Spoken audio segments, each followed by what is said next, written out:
مت سے وفاتوں نے تو ہم تیرے ہیں، یہ جہاں چیز ہے کیا لوگ قلم تیرے ہیں۔ میرے محترم دوستو، یہ مہینہ شعبان المعظم کا مہینہ ہے، انتہائی عظیم الشان برکتوں والا مہینہ ہے اور اسلامی سال کا یہ 8واں مہینہ ہے۔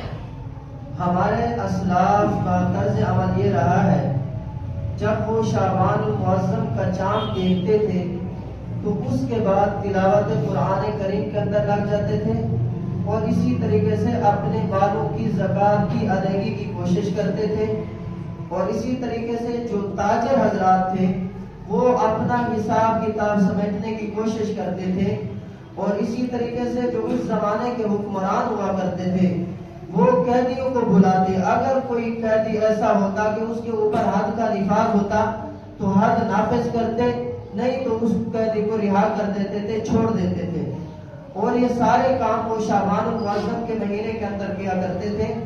میرے محترم دوستو، شعبان المعظم کا مہینہ انتہائی برکتوں والا مہینہ ہے۔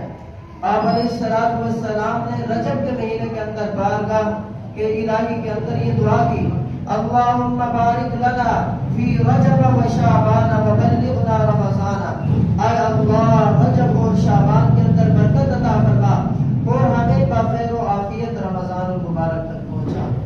سبحان اللہ۔ میرے محترم دوستو، اتنا عظمت والا مہینہ کہ جس کی برکت کی دعا حضور نے خود فرمائی ہے، اور پھر آپ صلی اللہ علیہ وسلم نے ایک اور حدیث مبارکہ کے اندر فرمایا کہ شعبان المعظم کا جو مہینہ آپ نے فرمایا شہری، یہ میرا مہینہ ہے، اور رمضان المبارک کا مہینہ اللہ کا مہینہ ہے۔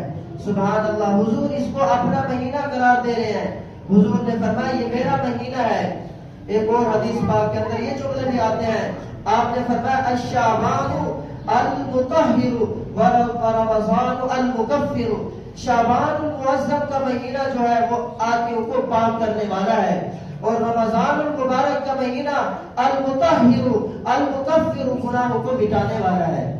میرے محترم دوستو، حضرت عائشہ صدیقہ رضی اللہ عنہا فرماتی ہیں، جب شعبان المعظم کا چاند نظر آنے کا وقت آتا تو آپ بڑے اہتمام سے اس کا چاند دیکھنے کی فکر کیا کرتے تھے، بڑے اہتمام سے دیکھا کرتے تھے چاند شعبان المعظم کا۔ اس کے علاوہ اور کسی مہینے میں نہیں، اس کا زیادہ اہتمام کرتے تھے، کیونکہ اس کے آگے آنے والا مہینہ وہ بھی عظیم الشان رمضان المبارک کا مہینہ ہے۔ تو فرمایا اس سے ایک بات ہمیں یہ معلوم ہوئی کہ جو اسلامی تاریخ ہے اس کا یاد رکھنا بھی فرض کفایہ ہے، کیونکہ ہمارے بہت سارے احکامات وہ اسی تاریخ کے اوپر موقوف ہیں۔ مثلا اب حج کا موسم کب شروع ہوگا وہ بھی اسی چاند کے اوپر موقوف ہے، اور اسی طریقے سے رمضان المبارک کا مہینہ ہے وہ بھی چاند کے اوپر موقوف ہے، عورتوں کے عدت کے مسائل ہیں وہ بھی چاند کے اوپر موقوف ہے، اور اسی طریقے سے ہم نے زکوٰۃ کی ادائیگی کرنی ہے تو اس میں ہم نے شمسی سال کو، شمسی مہینے کو نہیں دیکھنا ہوتا بلکہ قمری مہینے کو دیکھنا ہوتا ہے۔ اپنی زکوٰۃ کی ہم نے ادائیگی کرنی ہے تو وہ بھی کون سے کس مہینے کے اعتبار سے؟ قمری مہینے کے اعتبار سے، چاند کے مہینے کے اعتبار سے ہم نے ایک مہینے کو طے کرنا ہوتا ہے، اس تاریخ کو طے کرنا ہوتا ہے۔ تو فرمایا آپ صلی اللہ علیہ وسلم بڑے اہتمام کے ساتھ شعبان المعظم کے چاند کو دیکھا کرتے تھے۔ تو میرے محترم دوستو، یہ برکتوں والا مہینہ، اور رات گزر چکی وہ بھی عظیم الشان رات تھی، اس کے فضائل آپ کے سامنے بیان کر چکا ہوں۔ میرے محترم دوستو، ہماری کامیابی کا دار و مدار کس چیز میں؟ اللہ تعالیٰ نے قرآن کریم کے اندر ارشاد فرمایا، وَمَن يُطِعِ اللَّهَ وَالرَّسُولَ، جو لوگ اطاعت کرتے ہیں اللہ کی اور اس کے رسول صلی اللہ علیہ وسلم کی۔ اللہ کی اطاعت کرنے کا کیا مطلب، اور اس کے رسول صلی اللہ علیہ وسلم کی اطاعت کرنے کا کیا مطلب ہے؟ اللہ کی اطاعت کرنے کا مطلب یہ ہے کہ اللہ تبارک و تعالیٰ کے جمیع احکامات کو بجا لاتے ہیں، تمام احکامات الہیہ کو وہ بجا لاتے ہیں۔ ایسا نہیں ہے کہ کوئی اللہ کا حکم کو چھوڑتے ہوں، بلکہ اللہ کے احکامات کو بجا لاتے ہیں، اور اللہ تبارک و تعالیٰ نے جن چیزوں سے منع کیا ہے ان سے وہ رک جاتے ہیں، باز آ جاتے ہیں۔ اس کو کہا جاتا ہے یہ شخص اللہ تعالیٰ کا مطیع ہے۔ فرمایا وَمَن يُطِعِ اللَّهَ، جو آدمی اطاعت کرتا ہے اللہ کی ورسول اور اس کے رسول کی۔ رسول صلی اللہ علیہ وسلم کی اطاعت کا کیا مطلب ہے؟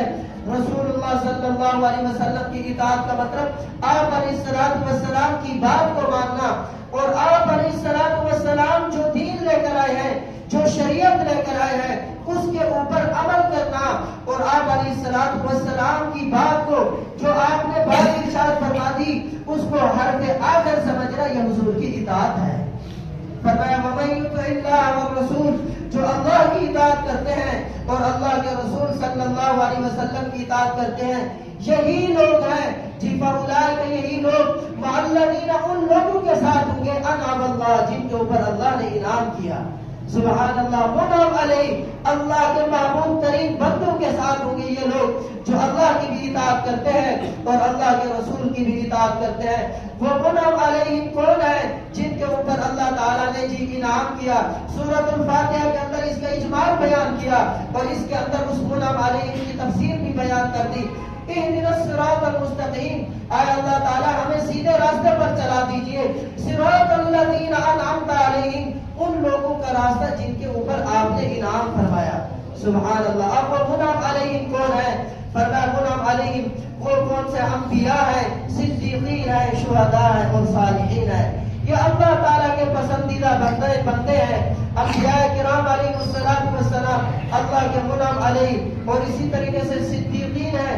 صدیق کس کو کہتے ہیں؟ صدیق اس کو کہتے ہیں جو اپنے قول اور فعل دونوں میں سچا ہو، اس کو صدیق کہا جاتا ہے۔ فرمایا کہ وہ منعم علیہ انبیاء ہیں، صدیقین ہیں، شہداء ہیں۔ شہید کس کو کہا جاتا ہے؟ جی شہید اس آدمی کو کہتے ہیں جو اس نے اللہ کی ذات کے اوپر ایمان لایا اور اللہ کے رسول کے اوپر وہ ایمان لایا ہے۔ اپنے ایمان کی گواہی وہ کیسے پیش کرتے ہیں؟ اپنی جان کر نذرانہ پیش کر کے اپنے ایمان کی گواہی